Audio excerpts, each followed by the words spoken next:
नमस्कार दोस्तों। बांग्लादेश जो कभी भारत था, आज वहाँ पर जिस अशांति का सामना लोग कर रहे हैं, उसको लेकर मेरा हृदय बहुत ही दुखी है। लेकिन बार बार याद कर रहा कि वही बांग्लादेश जो कभी भारत था, और वही भारत जो हमेशा से बुद्धों का देश रहा है। एक गौतम बुद्ध नहीं, यहाँ गौतम बुद्ध जैसे उनके समानांतर कई बुद्ध हुए हैं, और उन सभी बुद्धों का एक बहुत बड़ा संदेश रहा है अहिंसा। और भगवान बुद्ध का एक विशेष संदेश था, संघम शरणम गच्छामि।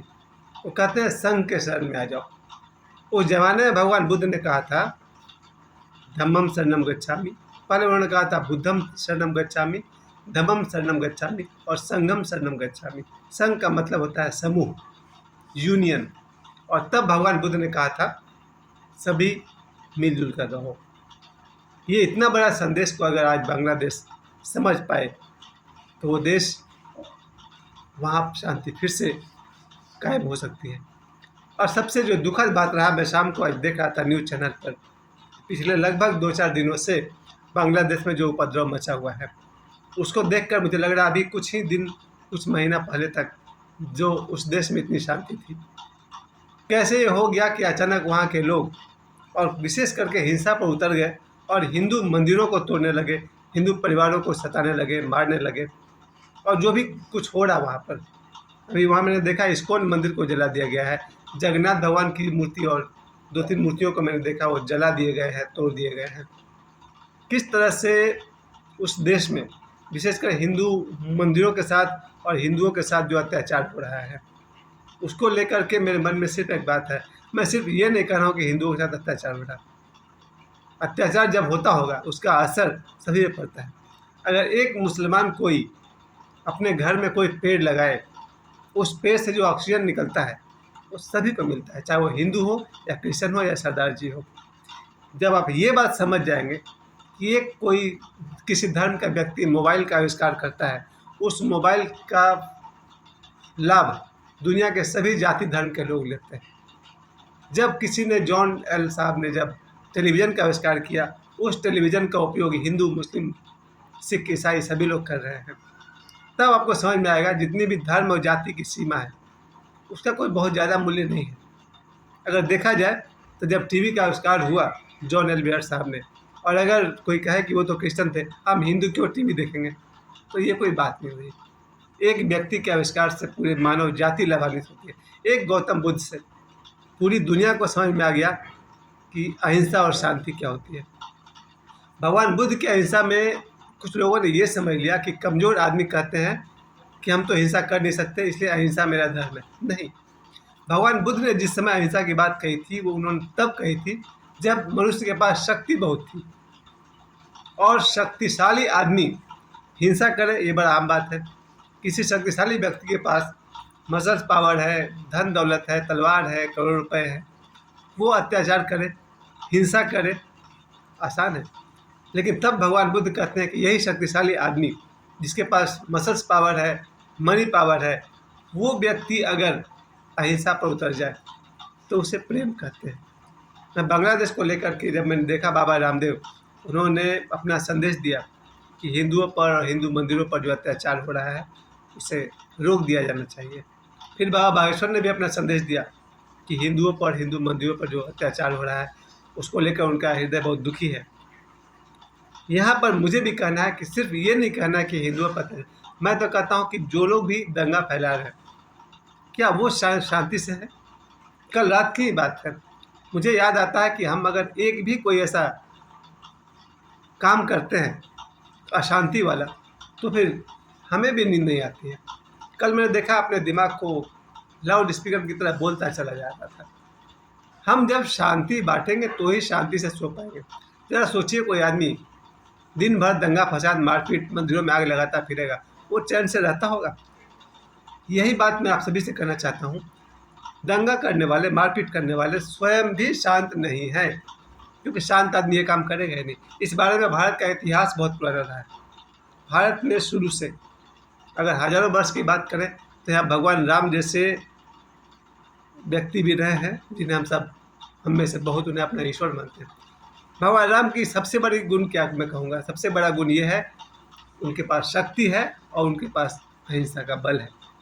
भगवान राम ऐसे ही किसी को मारने नहीं निकल जाते थे।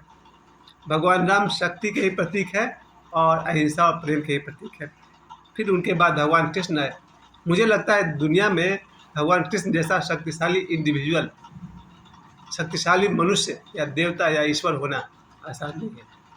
और भगवान कृष्ण की जितनी शक्ति है, जितनी सामर्थ्य है, वैसा व्यक्ति अगर अहिंसा और प्रेम को बढ़ावा दे रहे हैं, वो हमारे भारत के भगवान कृष्ण, भारत के भगवान श्री राम, भारत के गौतम बुद्ध, और इसी भारत का एक हिस्सा था बांग्लादेश, आज किस स्थिति में। और जिस तरह से मैं न्यूज़ चैनल पर लोगों को देख रहा था, लोग अपने अपने विचार रख रहे थे, यहाँ भी राजनीति शुरू हो गई है। लोग ये नहीं देख रहे हैं कि सैकड़ों घरों में अंधेरा है, सैकड़ों क्यों कहिए, हजारों कहिए, सैकड़ों घरों में अंधेरा है, लोग ये नहीं देख रहे। यहाँ भी राजनीति की खेल खेली जा रही है। लेकिन मैं अपने भारत के विषय में एक बात बहुत निश्चित रूप से जानता हूँ, इस समय मेरे नज़र में संसार में जितने भी देश हैं, भारत एकमात्र ऐसा देश है जहाँ भगवान राम, भगवान कृष्ण और गौतम बुद्ध का प्रभाव पूरा का पूरा है। ये देश हमेशा से इनके प्रभाव में, इनके आशीर्वाद में रहा है। और मैं आज भी कह सकता हूँ संसार में सबसे अगर कोई सुखी और शांत देश है तो भारत है। और कारण उसका पीछे गौतम बुद्ध की शक्ति, और गौतम बुद्ध जैसे उनके लाखों शिष्यों की शुभकामना, मंगल कामनाएं हैं कि हमारा भारत प्रेम और अहिंसा का देश है। और भगवान बुद्ध के बाद भी भगवान महावीर, जिनका भी यही उपदेश था, अहिंसा। और इस समय भी जितने भी हमारे धर्मगुरु मौजूद हैं, उन सब का भी एक ही उद्देश्य है, पूरी दुनिया में प्रेम रहे। और अभी मैं आदित्यनाथ योगी साहब को भी देख रहा था, वो भी अपना संदेश देते हैं। वो भी कहते हैं कि हिंदुओं, सनातनियों, एकजुट हो जाओ। ये बात तो शुरू से सभी ने महसूस किया है। मैं तो कहूँगा पूरे मानवता को एक होने के लिए कहूँगा, लेकिन वो असंभव है। क्योंकि खुद आज मेरी हालत क्या है, मैं पाथर्डी में रहता हूँ, यहाँ मेरे 5-10 लोग हैं, मैं स्वयं किसी से नहीं मिलता, बड़ी मुश्किल है। 2 लोगों का एक साथ बैठना बहुत मुश्किल है। तो यहाँ तो बात की जा रही है सारे सनातनी एक हो जाओ। एक परिवार के 2 भाई एक साथ एक नहीं हो पा रहे हैं, एक परिवार के 2 बच्चे एक नहीं हो पा रहे हैं, और इतनी बड़ी मांग, सारे सनातनी एक हो जाओ। पूरी होगी, ज़रूर पूरी होगी, कहीं ना कहीं अंदर से हम सब। और एक और जो गुप्त परंपरा वाली बात तो ये भी है कि मुझे बिल्कुल पता चला है कि समय समय पर महाअवतार बाबा जी अनेक संतों से स्वयं ही जाकर मिलते रहते हैं। ये एक बहुत विशेष, और मैं इस वीडियो से, चूँकि यहाँ तक मेरा कोई वीडियो देखता ही नहीं होगा, अब मैं आपको बता रहा हूँ। एक बहुत महानतम संत हैं, सिद्ध हैं, महाअवतार बाबा जी, जिनके बारे में कुछ पता ही नहीं चलता कि वो 2000 साल के हैं कि 5000 साल के हैं। उनके बारे में मैं देखता हूँ कि अधिक से अधिक लोग महाअवतार बाबा जी के दर्शन कर चुके हैं, क्योंकि महाअवतार बाबा जी सीधे साधकों के घर में घुस जाते हैं। यहाँ तक कि मैंने भी उनको 2008-9 के आसपास में मैंने अपने घर में देखा था। उनको बहुत मुश्किल से मैं उनको उनके पैरों से लेकर घुटने तक मैं देख पाया था, क्योंकि मैंने बहुत जिद किया था, मैं आपके दर्शन करना चाहता हूँ। वो मेरे घर में आए, मेरे बेडरूम में आए, और महाअवतार बाबा जी के मैंने पैर से घुटने तक के दर्शन किए। उन्होंने कहा कि इसके आगे अभी नहीं, जब तक साधना नहीं होगी तब तक नहीं। मैं इस बात को मानता हूँ कि महाअवतार बाबा जी सैकड़ों, हजारों या लाखों संतों के घर में कभी भी पहुँच जाते हैं और उनसे ध्यान और योग की बातें करते हैं, ध्यान योग की चर्चा करते हैं और ध्यान योग सिखाते हैं। इसका मतलब कहीं ना कहीं हमारे भारत का बैकबोन महाअवतार बाबा जी जैसे संतों के आशीर्वाद से चल रहा है। क्योंकि महाअवतार बाबा जी जिन सिद्धों से मिले, बहुत सारे, 1-2 नहीं है, बहुत सारे लोग हैं, उन सब से उन्होंने मानवता और प्रेम ही सिखाया। अब मेरे समझ में आता है कि भारतवर्ष में लाखों करोड़ों ऐसे संत हैं जो शरीर छोड़ चुके होंगे, अदृश्य रूप से भारत पर अपनी ऊर्जा, अपना आशीर्वाद बरसा रहे हैं। इसका मेरे पास कोई वैज्ञानिक आधार तो है ही नहीं, लेकिन मैं इतना जरूर समझता हूँ, थॉट, विचार से प्रेम भी उत्पन्न होता है और दंगा भी उत्पन्न होता है। अगर भारत के लाखों लोग, आपको मैं बता दूं, कम से कम भारत में प्रतिदिन करोड़ों लोग सुबह में योग और ध्यान करते हैं। जिस देश के करोड़ों लोग रोज़ सुबह ध्यान और योग करेंगे, उस देश में शांति और विकास होगा ही होगा। मैं फिर से कह दूं, भारत में करोड़ों लोग प्रति सुबह 3 बजे भोर से लेकर के 7-8 बजे तक करोड़ों लोग योग करते हैं और ध्यान करते हैं, इनके मंगल कामनाओं के कारण भारत में शांति और विकास बढ़ेगा ही बढ़ेगा, और यही एकमात्र सूत्र है।